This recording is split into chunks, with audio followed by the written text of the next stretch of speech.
叶忠全与叶长敏父女二人，在寒风中未曾感觉到冷，但心里却有一种不被待见的凄凉感。相比顾家夫妇的红光满面、容光焕发，形成了十分强烈的对比。不过，父女俩倒也不敢在心里埋怨叶晨，因为他们知道这一切都是自己种下的因果。邀请众人进到家中，叶忠全便赶紧对叶长敏说：“长敏，你去泡茶，现在还没到晚饭时间，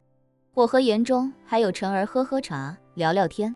叶长敏哪还有以前叶家大小姐的做派，脸上挂着与专业服务员一般的笑容，一脸尊敬又带着几分谦卑地说道：“爸，那您稍等一下，我这就准备茶具茶叶。”说完便殷勤地忙碌去了。叶长敏不敢奢望叶晨能给自己回春丹，可他心里也隐隐有个念头，那就是从现在开始抓住一切机会向叶晨示好示弱。万一叶晨对自己印象好了，将来大发慈悲的给自己一颗半颗呢？林晚秋觉着叶长敏怎么都是叶晨的姑姑，不能让她一个人为大家忙活，于是便小声对身边的顾秋怡说：“楠楠，你去给你舅姑姑帮帮忙，打打下手。”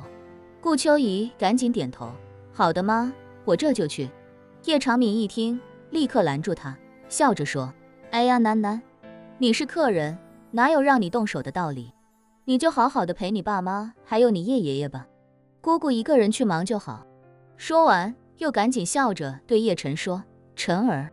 你也稍坐，多陪陪囡囡。”叶晨轻轻点了点头，心里暗想，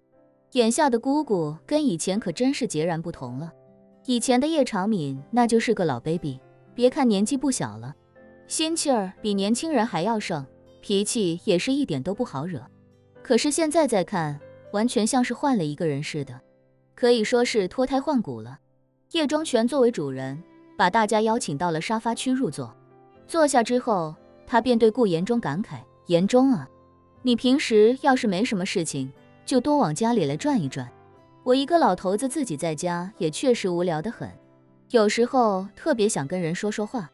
顾延忠一脸恭敬地说道：“没问题，叶伯伯，我们最近也没有什么其他事情，刚好囡囡也回来休息休息，准备过年了。您要是闲着无聊，我们一家三口就经常过来陪陪您。”叶忠全一脸的欣喜，连忙兴奋地笑着点头说道：“你们一家三口要是经常能到家里来，那可真是太好了。叶家大多数人现在都在叶灵山那边守灵，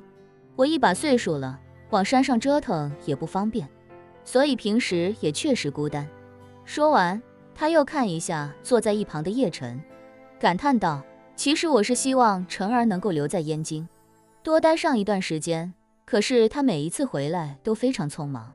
待不了多久就要走，想让他陪陪我这把老骨头，也是没什么机会。”叶晨微微一笑，没有说话。自己现在毕竟是有家室的人，而且家在金陵，这种时候肯定不能接这个话茬，否则一旦聊到自己与顾秋怡的婚约，自己就又会陷入到尴尬的境地之中。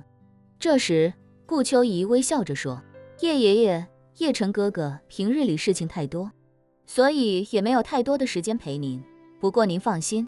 以后我退出娱乐圈，就在家当无业游民了。到时候我一定会经常来看您的。”那可太好了。叶忠全一脸欣喜，他是很喜欢顾秋怡的，毕竟从小看着长大，而且叶晨下落不明的那些年，连自己有时都已经放弃寻找叶晨了，但顾秋怡却从来没有放弃过。人家一个小丫头能对自己的孙子如此有情有义，这个做爷爷的看在心里自然也很欣慰，同时也有几分感激。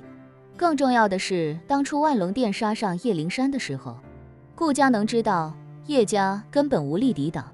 却还是坚定不移地在叶灵山与叶家人站在一起，这份情谊更是价值千金。老爷子是知道自己做不了叶晨的主，否则的话他早就拍的让叶晨赶紧娶顾秋怡过门了。叶晨在顾家给了顾家夫妇二人2颗回春丹，这就使得夫妻俩也不好意思当着老爷子的面再提婚约的事情，这让叶晨感觉紧迫感就没那么强了，人也自在了不少。姑姑叶长敏这时准备好了茶具与茶叶，亲手为众人泡了一壶极品金骏眉。众人边喝茶边聊天，话题也就没有往婚约的方面发展。老爷子除了关心婚约的问题，还关心破亲会的情况，于是便向叶晨询问了一些相关的进展。叶晨大概介绍了一下，想起唐四海，又问他爷爷最近有没有唐管家的消息。一直没有。叶忠全感叹道，四海自那之后就好像人间蒸发了，我也想过很多办法去找他的踪迹，但是都没有任何音讯。叶晨有些遗憾，感慨道，不知道唐玩意儿到底有什么难言之隐，非要不辞而别，但我相信他对我对叶家肯定没有任何恶意。一旁的顾言中满脸疑惑地问，四海为什么要走呢？按理说现在晨儿正是需要人帮忙的时候，他在叶家效力这么多年，对叶家的情况十分了解，而且这些年他把叶家产业也打理得井井有条。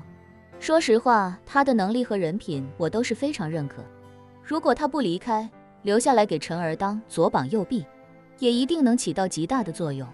实在没有任何理由不打声招呼就离开了，而且还躲得这么彻底。叶晨点点头，琢磨道，我总觉得唐管家这些年虽然在叶家兢兢业业，但是他并不是直接为叶家人服务的。顾言中好奇地问，晨儿，你这么说，是有什么发现吗？叶晨道，之前父亲的相册忽然出现，唐管家应该是故意想让我看出其中的一些端，从那之后他就人间蒸发了。如果他为叶家效力，自然没必要人间蒸发。如果他是为我父亲效力，我相信我父亲不可能算到20年以后，一定是有其他人给了他这个命令，让他这么做的。顾言中疑惑地问他，如果唐管家还另有其他隐情，他已经隐瞒了这么多年，何不继续隐瞒下去呢？一声招呼都不打，就直接人间蒸发，不等于主动暴露了自己吗？叶晨叹了口气，有些事情他没办法跟顾言中说的太过细致，就比如最简单的，顾言中并不知道自己有心理暗示的能力，可以轻而易举地改变一个人的心理，扭转一个人的自我认知。唐四海之所以在相册出现之后忽然离开，一定是害怕自己用这种办法问出具体的隐情来，他自知抵挡不了自己心理暗示的能力，所以才干脆人间蒸发来彻底避免这个风险。叶忠全这时问叶晨，晨儿，你看要不要在全球范围内安排人手，寻找一下唐管家的下落？虹桥你现在也有 AI 模型，两者结合起来，想找到唐管家的下落，应该也不算太难。叶晨摆了摆手，算了，我知道唐管家不可能有害我的心思，他既然有他觉得不能让我知道的秘密，那我也没有必要一定把这些秘密挖出来。